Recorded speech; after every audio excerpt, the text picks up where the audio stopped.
মালদার রতুয়ায় ব্যাপক সংঘর্ষ, গ্রামের দুই পক্ষের মধ্যে সংঘর্ষ, জমি বিবাদকে কেন্দ্র করে সংঘর্ষ, আহত প্রায় 10 জন। বাড়িতে হামলা, আগুন, লাঠি, বাঁশ ও ধারালো অস্ত্র নিয়ে হামলা, খোলা মাঠের মধ্যে রণক্ষেত্র।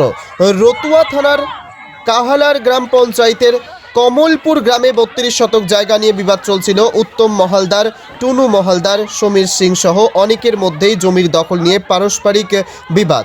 ঘটনায় জানা যায় আদালত পর্যন্ত ঘটনা যায়। এখনও পর্যন্ত বিষয়টি বিচারাধীন। এরই মধ্যে 32 শতক জায়গা নিয়ে একে অপরের উপর হামলা চালানোর অভিযোগ ওঠে।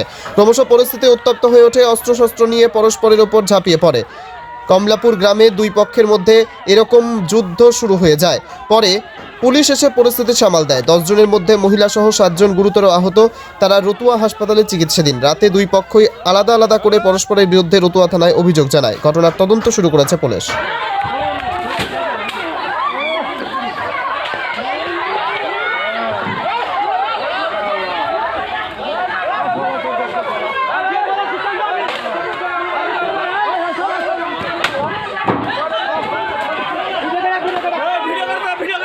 আর কি আমার ভাই গিয়ে বউ পাওয়া গিয়েছিল ওখানে যেয়ে দেখছি কি এরকম আছে, কি আছে মানে কি মারপিট, ওকে লাঠি ঝেড়ে দিয়েছে।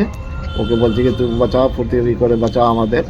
ওই বাঁচাতে গেলাম, ওখানে ইট পাথর ছাড়তে লাগলো, ছাড়তে ওর দিকে লাগলো তো আমার খেয়াল নাই, ওকে ওখানে লেগে গেছে ইট লাগলো। তো আমি তো কোনো পালিয়ে আসলাম বাড়িতে।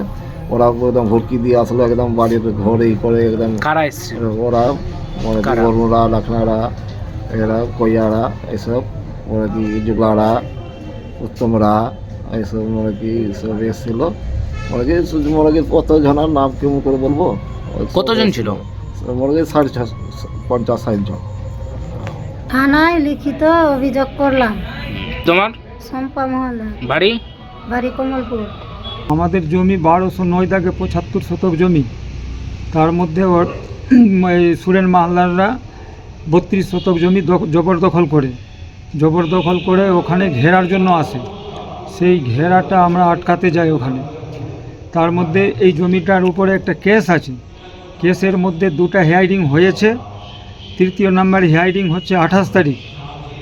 এই হিয়ারিংটার উদ্দেশ্য করে যেন এদেরকে আটকানো যায়, সেইটার জন্য আমাদের উপরে প্রচণ্ডভাবে হামলা করে। ওরা হামলা এমনভাবে করে যে আমরা সেই ভালোভাবে আহত হই 7-8 জন।